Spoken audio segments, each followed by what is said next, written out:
அன்பார்ந்த உழவர் பெருமக்களே, இயற்கை வேளாண்மையில் ஓர் அங்கமாக உயிராற்றல் வேளாண்மை முறைகள் சமீப காலமாக பல உழவர்களால் பயன்படுத்தப்பட்டு வருகிறது. பெயருக்கு ஏற்றவாறு பயிர்களின் உயிர்களுக்கு ஆற்றலை பெருக்கி மகசூலின் தரம் மற்றும் உற்பத்தியில் உயர்வு போன்ற பல நல்ல அம்சங்களை கொண்டது உயிராற்றல் வேளாண்மை. இது பல உழவர்களின் அனுபவ உண்மை. இன்று கெம்பசமுத்திரம் கிராமத்தில் உயிராற்றல் வேளாண்மையில் முழு மூச்சாக ஈடுபட்டு வரும் திரு ரவிசுந்தர் அவர்கள் உயிராற்றல் வேளாண்மைக்கு தேவைப்படும் இடுபொருட்கள் குறித்து கூறுகிறார். பாருங்கள். இப்போ ஊட்டமிகு ஜீவாமிர்தம் செய்கிறத பற்றி, அதோடைய பலன்களை பற்றியும், இடுபொருட்கள் எந்த விகிதாச்சாரத்தில் நம்ம பயன்படுத்துகிறோம் அப்படிங்கிறதையும் இப்போ ஒன்று ஒன்றா குறிப்பிட்டு சொல்லி செய்முறையும் இப்போ காட்ட போகிறேன்.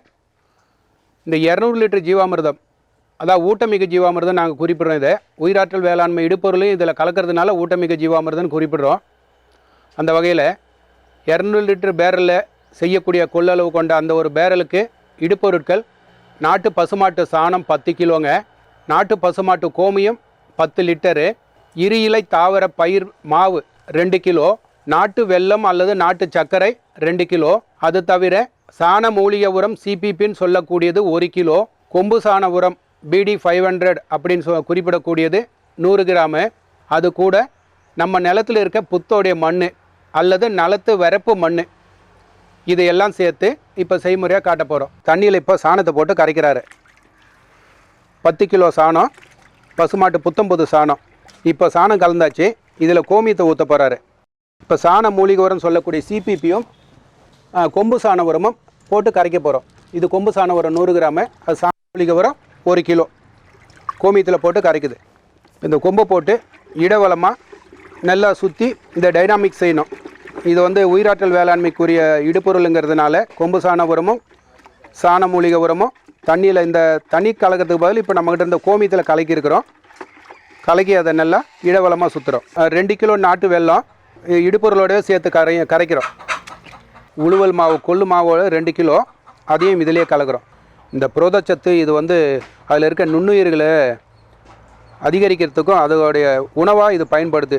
வெல்லமும் இந்த மாவும் அதில் இருக்கக்கூடிய நுண்ணுயிர்களை அதிகரிக்கவும் செய்து அது வளர்ச்சி அடைகிறதுக்கு உறுதுணை புரியுதுன்றதுக்காக இந்த இரு இலை தாவர பயிர் மாவும் நாட்டு சர்க்கரை செல்லக்கூடிய நாட்டு வெல்லமும் கலந்து அதுக்கு உணவாக கொடுத்துக்கிட்டு இருக்கோம்.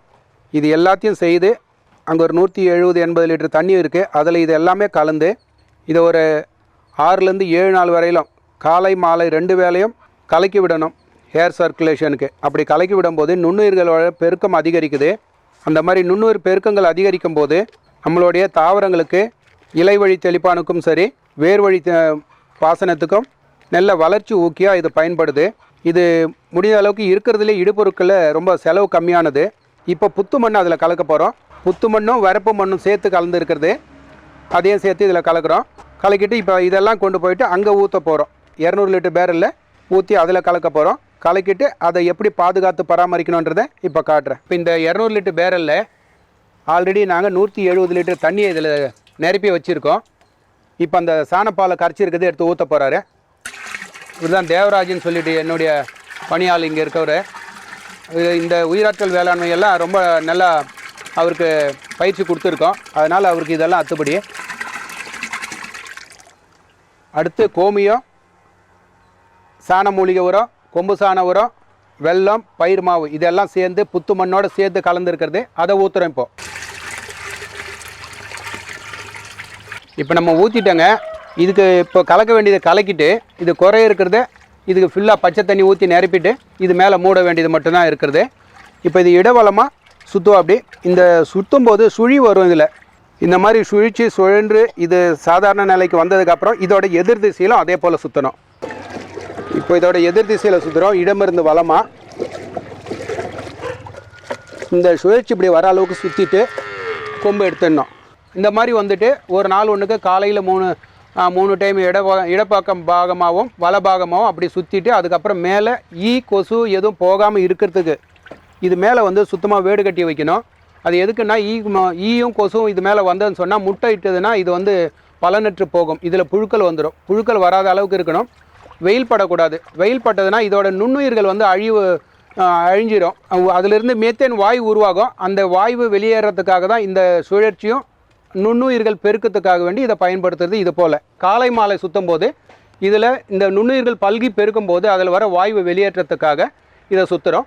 சுற்றிட்டு இப்போ மூட போகிறோம். இந்த மாதிரி மூடி விட்டுட்டா எப்போவுமே எதுவுமே எந்த பக்கம் போகாது, கொசுவும் போகாது. ஆனால் இதில் உருவாகக்கூடிய கெட்ட வாயு ஆகப்பட்டது காற்று வழியாக மேலே போயிடும். காற்று சுவாசத்துக்கு வழி இருக்குது. வெயிட் எதுக்காக கட்டியிருக்கோன்னா இந்த துணியை 4 மூலைக்கும் வெயிட் கட்டியிருக்கோம். ஒவ்வொரு டைமும் எடுத்து திரும்ப மூடுறதுக்கு வசதியாக இருக்குன்றதுக்காகவும் இந்த மெல்லிய துணியினால் காற்று ஓட்டம் மேலே கீழே வரப்போகிறதுக்கு வாய்ப்பு இருக்கும். இதை நம்ம எல்லா வகையிலும் பயன்படுத்தலாம். இலை வழி தெளிப்பானாகவும் வேர் வழி பாசனத்துக்காகவும் பயன்படுத்தலாம். வளர்ச்சி ஊக்கியாக இது பயன்படுது. இப்போ நம்ம ஜீவாமிர்தம் கடந்த ஒரு வாரத்துக்கு முன்னாடி செய்திருந்தது ஃப்ளோ ஃபார்மில் நேத்திக்கு ஓட்டி இதை வந்து இப்போது 200 லிட்டர் 400 லிட்டராக ரெடி பண்ணி பேரில் ஓட்டி வச்சுருக்கோம். இப்போ இதை பாசன வசதிக்கு கொடுக்கறது இந்த வெஞ்சூரி எப்படி வேலை செய்யுது இயங்குது அப்படிங்கிறத இப்போ காட்ட போகிறேன். இப்போ இது 400 லிட்டருக்கு ரெடி பண்ணி வச்சுருக்கோம். அதில் இந்த ஃபுட்பாலை விடுறேன், வெஞ்சூரியோட ஃபுட்பாலை. இதில் விட்டுட்டு இப்போ 7 HP மோட்ரு பைப் ரன்னிங்கில் இருக்க தண்ணி போயின்னு இருக்கு பாசனத்துக்கு. இப்போ இதை இப்படி மூடிட்டு ஒரு பார்ஷனல் இந்த அளவு க்ளோஸ் பண்ணிவிட்டு இதை திறந்தோன்னா தண்ணி இதில் இழுக்கிறது தெரியும் பாருங்கள். போது பாருங்கள், தண்ணி இப்போ சப்ளை ஆகிட்டுருக்கு. இந்த பைப் வழியாக தண்ணியோடு கலந்து பாசனத்துக்கு போய்கிட்டு இருக்கு. இந்த லெவலில் இதை மூடிட்டு இந்த லெவலில் இதை திறந்தோம்னா இது இழுத்துக்கிட்டு இருக்கோங்க. பாசனம் எவ்வளோ போதோ அவ்வளோ வரையிலும் வச்சு இதை எந்த அளவுக்கு போகணுன்னு கொஞ்சம் வேணால் கண்ட்ரோல் பண்ணிக்கலாம். இதில் இப்போ மூலிகை பூச்சி விரட்டி பயன்படுத்துறதை பற்றி ஒரு 10 நாள் முன்னாடியே நாங்கள் ரெடி பண்ணி வச்சுருக்கோம். கோமியமும் பத்திலையும் கலந்து வச்சுருக்கோம். இதில் வேப்பிலன், வெப்பாலை, பீனாரி, ஊமத்தன், எருக்கன், வேலிப்பருத்தி, உன்னிச்செடி, சீத்தா இது போல் தழைகள்லாம் வச்சு இதை கோமியத்தில் போட்டு 10 நாளைக்கு மேலே ஆகிருக்கு. சுத்தி தழை, ஊமத்தன் இந்த மாதிரி ஒரு 10 வகையான தழைகளை இதில் போட்டிருக்கோம். பெரண்டை போட்டிருக்கேன். அலவேரான்னு சொல்லக்கூடிய சோத்து கட்டாயம் சேர்த்துருக்கிறேன். இதெல்லாம் சேர்த்து 10-12 நாள் ஆகிருக்கு. நல்லா நொதிச்சிருக்கு. இப்போ இதை வடிகட்டி எடுத்து நெல் கழனிக்கு ஸ்ப்ரே பண்ண போகிறோம். நம்ம பகுதியில் எதெல்லாம் கிடைக்குதோ 10-11 வகையான இலைகளை துண்டு துண்டாக நெருக்கி அதை நசுக்கி இதில் போட்டிருக்கோம். அதனால் நொதிச்சிருக்கு நல்லா. இந்த திரவத்தை 10 லிட்டர் தண்ணியில் கலந்து அடிக்கிறது. இப்போ 100 லிட்டர் தண்ணிக்கு 90 லிட்டர் தண்ணியும் ஒரு 10 லிட்டர் இதை எடுத்து கலந்து இப்போ அடிக்க போகிறோம். 90 லிட்டர் தண்ணி சேர்த்துருக்கோம். அதில் வடிகட்டி எடுத்த இந்த பூச்சி விரட்டியை இப்போ இதில் ஊற்றுறோம். இப்போ அங்கே ட்ரம்மில் வச்சுட்டு மோட்ரு ஆன் பண்ணியிருக்கோம். அது வழியாக இந்த பைப்பு இது வரையிலும் இழுத்துட்டு வந்திருக்கோம். ஃபுல்லாக இங்கே வரையிலும் போகுது. இப்போ அங்கே அடிச்சுக்கிட்டு இருக்காங்க. அந்த மூலிகை பூச்சி விரட்டியை இப்போ அடிச்சுக்கிட்டு வராங்க நெல் கழனிக்கு. மரப்பசை அப்ளை பண்ணுறதுக்காக வேண்டி இப்போ மரத்தை க்ளீன் பண்ணிகிட்டு இருக்கோம். ஒயர் பிரஷால் க்ளீன் பண்ணிவிட்டு இது போல் இந்த காஞ்சி இருக்கிறது செத்து போயிருக்கிற இதெல்லாம் வந்துட்டு சுத்தப்படுத்திடணும். ஃபஸ்ட்டு மரத்தை இது போல் சுத்தப்படுத்தி எடுத்துட்டு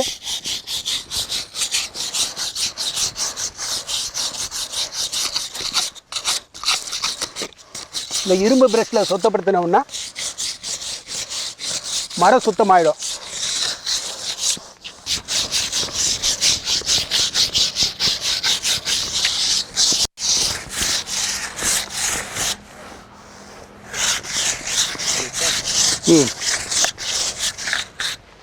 இந்த மாதிரி தண்ணி ஊற்றி கழுவிட்டு அதுக்கப்புறம் இதை கலந்து அந்த ப்ரெஷ்ஷில் மேலேருந்து கை கட்டுற தொலைவுலேருந்து மேலேருந்து கீழே வரையிலும் ஒரு 8 அடி வரையிலும் செய்யணும். அந்த மரப்பசைக்குரிய இடுப்பொருட்கள் என்னென்ன சேர்க்குறோம் அப்படிங்கிறத நாங்கள் இப்போ சொல்ல போகிறேன். சாணப்பால் 300 மில்லி, கோலப்பொடி சிலிக்கா ராக்குன்னு சொல்லக்கூடியது அது 30 கிராமு, கொம்பு சாண உரம் 10 கிராம், 100 கிராம் சாண மூலிகை உரம். இந்த இடுப்பொருள் எல்லாம் இந்த ஒரு மரத்துக்குரியது. இந்த மாதிரி அடிக்கிறதுன்னு காரணமாக காயோட திரட்சி அதிகரிக்குது, காயோட விளைச்சல் அதிகரிக்குது. ஒரு கொலையில் இப்போ 35 காய் பிடிக்குதுனாக்கா இதில்னாக்கா ஒரு 45 காய் பிடிக்கும், ஒரு 10 காய் கூட பிடிக்கும். இது வந்து ஒரு 350 கிராம் கொப்பரை வருதுன்னு சொன்னாக்கா இது அடிக்கிறதுனால ஒரு 400 கிராம் கொப்பரை வரும். அந்த அளவுக்கு இது வந்து உதாரணத்துக்கு சொல்கிறேன். அதுபோல் இதில் என்ன கிடைக்குதோ இதை காட்டும் கூடுதலாக அதிகமாக கிடைக்கக்கூடிய வாய்ப்பு இந்த ட்ரீ பேஸ்ட்னு சொல்லக்கூடிய மரப்பசை அப்ளை பண்ணுறதுனால பூசுறதுனால நமக்கு நன்மைகள் பயங்குது. அதுக்காக விவசாய பெருமக்களை இதை பயனடையணும்னு சொல்லிவிட்டு இந்த உயிராற்றல் வேளாண்மையோட இடுப்பொருளும் இதில் சேர்த்து செய்கிறதன் காரணமாக நல்ல பலன் இருக்குது. வெறும் தென்னை மரத்துக்கு மட்டும் இல்லை, மா, பலா, கொய்யா, இன்னும் பழமரங்கள் எல்லாம், வாழையை தவிர்த்து எல்லா மரங்களுடைய தண்டுகளுக்கும் இது போல் ட்ரீ பேஸ்ட் அப்ளை பண்ணுறதன் காரணமாக எல்லாத்தோடைய விளைச்சல் அதிகரிக்குது, லைஃப் அதிகரிக்குது. செல்ஃப் லைஃப்னு சொல்லக்கூடிய அந்த பழங்களில் கூட செல்ஃப் லைஃப் கூட வர்றதுக்கு வாய்ப்பு அதிகரிக்குது, சுவையும் கூடுதல் ஆகுது. அதன் காரணமாக இதை பயன்படுத்தி பார்த்தவங்க சொல்லியிருக்கிறது, சிவா ஆர்கானிக் குழுவோட அட்மின் சிவசங்கரனும் இன்னொரு அட்மின் சதீஷும் இவங்கெல்லாம் பயன்படுத்தி இருக்காங்க. நல்ல மாற்றத்தை அவங்க கண்கூட கண்டிருக்காங்க அனுபவங்கள். அதே இதுதான் நான் இப்போ இங்கே பயன்படுத்துகிறேன். இப்போ இந்த மாதிரி அடித்து முடிச்சுட்டு இந்த மாதிரி இந்த பொக்கைங்க இருக்க இடத்துக்கு இதே மெட்டீரியலே கூட கொஞ்சம் களிமண் வச்சு இதை அடைச்சிட்டோம்னா இந்த மரமும் வளர்ச்சி அடையிறதுக்கு வாய்ப்பு உருவாகுது. இதே ட்ரீ பேஸ்ட்னாலே இந்த பொக்கைங்கெல்லாம் போயிட்டு இதெல்லாம் சமமாக வளர்ச்சி அடைஞ்சிடுது. ஒரு 6 மாதத்துக்குள்ளே 6 மாதத்துலேயே இதெல்லாம் வந்துட்டு தவிர்க்கப்படுது. ஆனால் இதில் இருக்கிறதெல்லாம் க்ளீன் பண்ணோம். ஃபஸ்ட்டு சுத்தமாக க்ளீன் பண்ணதுக்கப்புறம் தான் இதை இது போல் அப்ளை பண்ணோம். இது வந்து மழை காலத்தில் செய்தோம்னாக்கா இது மழையில் தண்ணியில் கரைஞ்சி வந்துடும் அப்படிங்கிறதுக்காக வேண்டி, மழை இல்லாததுனால, அதாவது நம்ம செய்கிற நாள்லேருந்து ஒரு 5 நாள்லேருந்து ஒரு வாரம் வரையிலும் மழை இருக்கக்கூடாது, வெயில் மட்டுமே இருக்கணும். அப்போ இதில் இந்த பசையில் சேர்க்கப்பட்ட களிமண்ணும் அந்த சாண மூலிகை உரம் இதெல்லாம் வந்துட்டு நல்லா காஞ்சிடுது. காஞ்சிடுச்சுன்னா அதில் ஒரு கோட்டட் மாதிரி, ஃபைபர் கோட்டட் மாதிரி அப்ளை ஆகிடுது. அதன் காரணமாக எந்த ஒரு பூச்சியோ பொட்டுக்களோ அந்த தண்டில் போய் பதியாது. இந்த ஃபோட்டோசிந்தட்டிக்னு சொல்லக்கூடிய வெயிலோடைய தாக்கம் அது மேலே படும்போது அதோட சுவாசம் அதிகரிக்குது. வெயிலோடைய ஃபோட்டோ சன்லைட்டை இழுக்கக்கூடிய சக்தி அந்த நம்ம க்ளீன் பண்ணிவிட்டு இந்த அப்ளை பண்ணி வச்சுருக்கிறதுக்கு காரணமாக தண்டு சுவாசங்கள் அதிகரித்து அதனால் விளைச்சல் அதிகரிக்குது. இது என்னுடைய பண்ணையில் நான் இப்போ தான் முதல்ல பயன்படுத்துகிறேன். ஆனால் இதை பற்றி எனக்கு 2 வருஷம் முன்னாடியே நான் உயிராற்றல் வேளாண்மை ஈடுபடும் போதே தெரியும். இதுக்குரிய இடுபொருட்களெல்லாம் என்கிட்ட தயாராகவே இருந்தது. என்னுடைய நண்பர் வீரராகவன்கிட்ட சொல்லிவிட்டு ஒரு 10 கிலோ களிமண் மட்டும் வேதாரண்யத்திலேருந்து வர வச்சுருந்தேன். அதை சேர்த்து தான் இப்போ பயன்படுத்திக்கிட்டு இருக்கேன். இனி வரும் காலங்களில் எல்லா மாமரங்கள்லேருந்து கொய்யா மரங்கள்லேருந்து எல்லாத்துக்குமே இதை பயன்படுத்தணும். பலா மரமும் சாத்துக்குடி மரம் எலுமிச்சை மரம் எல்லாத்துக்குமே சப்போட்டா வரையிலும் இதையே பயன்படுத்தலான்னு முடிவெடுத்திருக்கேன். இப்போ நம்ம கிணறை பற்றி சொல்ல வரேன். கிணறு வந்து 21 அடி விட்டத்தில் இருக்கிறது. ஆழம் வந்து 79 அடி இருக்குது. இதில் ஒரு 55 அடி கீழே கல் கிடச்சிருக்கு. இதில் செங்கல்ல கட்டியிருக்கிறது வந்துட்டு ஒரு 20 அடிக்கு மட்டுமே கட்டியிருக்காங்க. மிச்சம் இருக்கக்கூடிய 38 அடி வரையிலும் மொத்தமாக மண்ணாக இருந்திருக்கு. தண்ணி கொஞ்சம் மழை காலத்தில் மேலே ஏறும்போது மண் வந்து கொலாப்ஸ் ஆகி கீழே விழுந்து கிணறே குமுங்குற அளவுக்கு வந்திருந்தது. கடந்த 2015 கிணறு எங்கே குமுங்கி விழுந்துடுதோன்னு சொல்லிவிட்டு என்னுடைய கட்டிடப்பணி அனுபவத்தை பயன்படுத்தி நான் யோசனை பண்ணி இந்த எண்கோண வடிவில் கணத்தில் வந்து ஆர்சிசின்னு சொல்லக்கூடிய ரெயின்ஃபோர்ஸ்மெண்ட் சிமெண்ட் காங்கிரீட் அதை பயன்படுத்தி நானே ஓனாக டிசைன் பண்ணி கட்டியிருக்கேங்க. அதில் கீழே வந்துட்டு 1 அடி அகலமும் 2 அடி உயரத்துக்கும் 24 அடிக்கு ஒவ்வொரு சைட்லேயும் பீம் போட்டிருக்கேன். ஒவ்வொரு சைடுக்கும் வந்துட்டு உள்ள அந்த டொக்கில் விழுந்திருக்க பாறை மேலே உக்காந்துருக்கிற மெரி மட்டுமே 5 அடியிலேருந்து 6 அடி, ஒரு பீமுக்கு மேலே ஒரு பீம் அப்படி போட்டு அதுக்கு மேலே ரீடைனிங் வால்னு சொல்லக்கூடிய டபுள் மேட்டு கம்பிங்களை நிற்க வச்சு 1:4 ரேஷியோவில் காங்கிரீட்டை போட்டு சென்ட்ரிங் செய்து கீழேருந்தே சென்ட்ரிங் படுத்தி அதை பத்திரப்படுத்தி கொண்டு வந்து மேலே வரையிலும் தண்ணி எந்த அளவுக்கு வந்து நிற்குமோ, மண் குமுங்காமல் இருக்குமோ அந்த அளவுக்கு. அப்போ ஒரு 2015 ஒரு 4.5 லட்ச ரூபா வரையிலும் செலவழித்து செய்ததுனால இப்போ என்னால் இந்த கணத்து தண்ணியை நல்லா நிலத்துக்கு பயன்படுத்த முடியுது. போர் இருக்குது, போரில் ஓரளவுக்கு தான் தண்ணி ஒரு 1.25 இன்ச்சு கிடைக்குது. அதை ராத்திரியெல்லாம் ஓட்டி இதில் சேகரித்து வச்சு பயன்படுத்த காட்டிலும் இப்போ மழை வந்திருக்கிறதுனால ஒரு நாளைக்கு ஓட்டினோம்னா காலையில் பயன்படுத்தினாக்கா 5 மணி நேரம் ரன் ஆகுது. ஒரு நாளைக்கு ஊற்று சுரக்கிறது. இந்த கட்டடம் கட்டி முடிச்சதுக்கு அப்புறமா 2 டைம் நான் கிணறு ஆழப்படுத்தியிருக்கேன். அந்த அளவுக்கு பலமான முறையில் இந்த எண்கோண முறையில் சிமெண்ட் காங்கிரீட்டோடைய வேலைப்பாட்டில் இதை செய்து வச்சுருக்கேன். நல்ல அழுத்தமாக இருக்குது, பயப்பட வேண்டியது ஒன்றும் இல்லை. வட்ட வடிவில் செய்யும்போது செங்கலில் கட்டும்போது கூலி அதிகரிக்குது, செங்கலுடைய விலை அதிகரிக்குது, செலவினங்கள் அதிகரிக்குது. அதை காட்டிலும் இப்போ ஜல்லி, சிமெண்ட்டு, மணல், கம்பி கூட சென்ட்ரிங்கு, அடுத்து வேலையாட்கள் கொஞ்சம் மெனக்கெடுதலோட எந்த அளவுக்கு லோடு எடுக்குன்னு கம்பியோட கணக்கு போட்டு கேல்குலேஷன் பண்ணி அதை செய்து வச்சதுனால இப்போ தைரியமாக இருக்க முடியுது. இது ஒரு விசேஷமாக எல்லாரும் பார்த்தவங்கெல்லாம் இவ்வளோ செலவு பண்ணியிருக்கீங்களே. நான் தொடக்கத்தில் எல்லாரும் வந்து பார்த்துட்டு எல்லாம் திட்டிக்கிட்டு போனவங்க தான், முட்டாள் புத்தி இல்லாமல் இருந்தாலும் இவ்வளோ பலவான் செலவு பண்ணுறான், இதை காட்டிலும் 3-4 போர் போட்டிருக்கலாம் அப்படின்னு. அதுக்கப்புறம் 3-4 போர் போட்டாலும் ஒவ்வொன்றுத்துக்கும் 1,10,000 ரூபா செலவு வச்சு தலைமையில் கை வச்சுக்கின்னு தான் மிச்சம். 940 அடி போட்டேன், வெறும் புகையாக வந்து தண்ணியே வரல. ஆனால் கிணறுன்றதுனால கிணத்துல இருக்க தண்ணி வருஷம் ஃபுல்லாகவும் ஏதாவது ஓரளவுக்கு ஒரு 1/2 மணி நேரம் ஓடுற அளவுக்காவது தண்ணி அதில் சுரந்துக்கிட்டே இருக்குது. அதனால இன்னொரு 10 அடி ஆழப்படுத்தினாலும் திருப்தியாக நம்ம பயன்படுத்தலாம் விவசாயத்துக்குன்னு என்னுடைய கருத்துங்க. இப்போ நம்ம பண்ணையில் பனைமரங்கள் ஒரு 50 பனைமரம் இருக்குது. இந்த கொரோனா பாதிப்பால் 2 வருஷமாக பனங்காயங்களை யாருக்கும் விற்பனைக்கு குத்தகைக்கு கொடுக்கல. அதனால் ஒவ்வொரு வருஷத்துலேயும் ஒரு 25,000 50,000 ரூபாய் நஷ்டப்பட்டுருக்கு. அந்த பனங்காயெல்லாம் முத்தி பழமாக பழுத்து கீழே விழுந்தது. அந்த பழங்களை கொண்டு வந்து இங்கே மணலில் போட்டு புதைச்சி வச்சுருக்கோம். ஒரு 4.5 மாதத்துக்கு அப்புறம் 4 மாதத்துலேருந்து 4.5 மாதத்துக்கு அப்புறம் இப்போ மேலே அந்த மாதிரி குருத்து வந்ததுன்னா அப்போ கிழங்கு வந்துச்சுன்னு அர்த்தம்னு சொல்லிட்டு இப்போ நோண்டி எடுக்கிறோம். நோண்டி எடுத்தால் இது ஒரு கிழங்கு 2 ரூபா விகிதத்தில் விற்பனைக்கு கொடுக்குறோம். பட் இந்த பனங்கிழங்கு வந்து ஃபைபர் கண்டென்ட் நார் சத்து அதிகமாக உள்ளது. குழந்தைகள்லேருந்து முதியோர் வரையில் எல்லாரும் சாப்பிட்லாம். மலச்சிக்கல் இருந்து நீக்கும். கழிவுகள் எதுவும் வயிற்றில் நிற்காமல் குடலில் நிற்காமல் புழு பூச்சி எல்லாத்தையுமே அகற்றக்கூடிய தன்மை இந்த பனங்கிழங்குக்கு உண்டு. நல்லா மென்று சாப்பிட்ணும். அந்த மாதிரி மென்று சாப்பிடும்போது ஜீரண உறுப்பில் நமக்கு தேவையில்லாமல் இருக்கக்கூடிய கழிவுகள் எல்லாம் மலம் வழியாக அகற்றி வெளியேற்றக்கூடிய தன்மை இந்த பனங்கிழங்குக்கு உண்டு. நல்ல ஒரு சத்துள்ள உணவு பண்டம் இது. இதை வந்துட்டு அதிகமாக விளைச்சல் இருக்கும்போது நெல் காய்ச்சல் போட்டு அவிச்சியும் பச்சையாகவுமே நெல் காய்ச்சலாக போட்டு இதை காய வச்சு பவுட்ரு பண்ணி வச்சுக்கிட்டு பர்பி செய்யலாங்க. பர்பி சின்ன குழந்தைகளுக்கு ஸ்நாக்ஸ் மாதிரி கொடுக்கலாம். அதனால் ஊட்டச்சத்து அதிகரிக்குது. அதே போல் இந்த பனங்கிழங்குலேயே வந்துட்டு ஸ்நாக்ஸ் கூழ் கஞ்சி இந்த மாதிரி செய்து கொடுக்கலாம் குழந்தைகளுக்கு. நல்ல சத்துள்ள ஊட்ட மாவாக இது அமையுது பனங்கிழங்கு. இப்போ காஞ்சிபுரத்தில் ஒரு நண்பர் சீனுன்னு சொல்கிறவர் இதை பர்பியாகவும் லட்டாகவும் பயன்படுத்திக்கிட்டு இருக்காரு. இப்போ பிஸ்கெட்டாகவும் செய்துக்கிட்டு இருக்காரு இந்த பனங்கிழங்கு மாவால் வச்சுட்டு.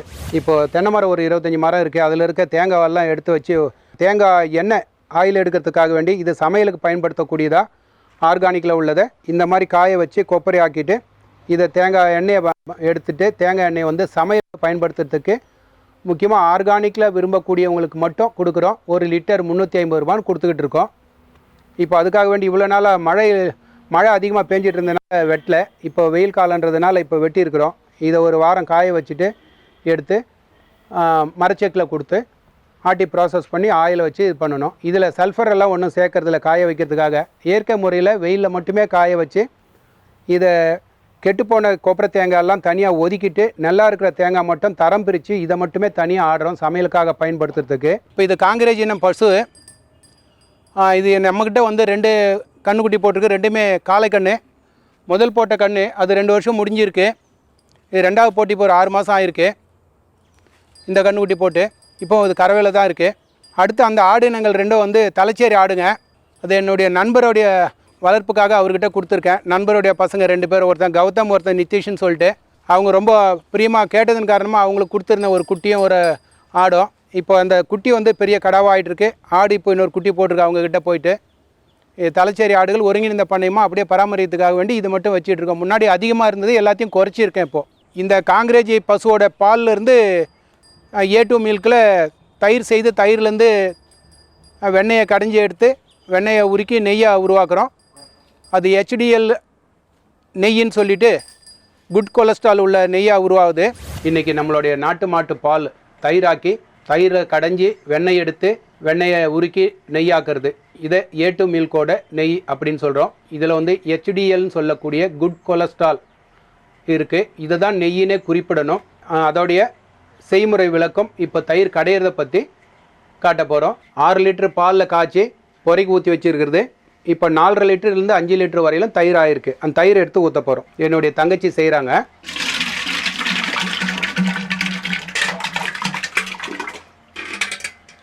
இப்போ ஐஸ் தண்ணி ஊற்றுறோம்.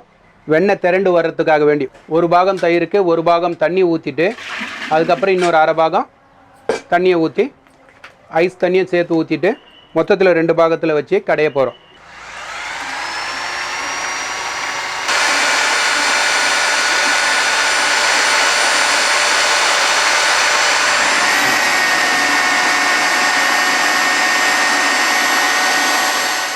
இதில் கிடைக்கக்கூடிய வெண்ணெய் வந்து 1 லிட்டர் தயிருக்கு, அதாவது 1 லிட்டர் பாலுக்கு 45 ml-லேருந்து 55 ml வரையிலும் வெண்ணெய் கிடைக்கும். இதை உருக்கி எடுக்கும்போது 1 லிட்டர் பாலுக்கு நமக்கு கிடைக்கக்கூடிய நெய் வந்துட்டு 35 ml தான் நெய் கிடைக்கும். இந்த வெண்ணெயை உருக்கி எடுத்தால் இது நம்மக்கிட்ட இருக்க வெண்ணெய் இதெல்லாம் சேர்த்து மொத்தமாக சேகரித்து வச்சு இப்போ உருக்க போகிறோம். வெண்ணெயை உருக்கி நெய்யாக்குறோம். இந்த ப்ராசஸ் செய்கிறது தான் HDLன்னு சொல்லக்கூடிய நல்ல கொலஸ்ட்ரால் உள்ள இதை தான் நெய்யின்னு குறிப்பிடணும்.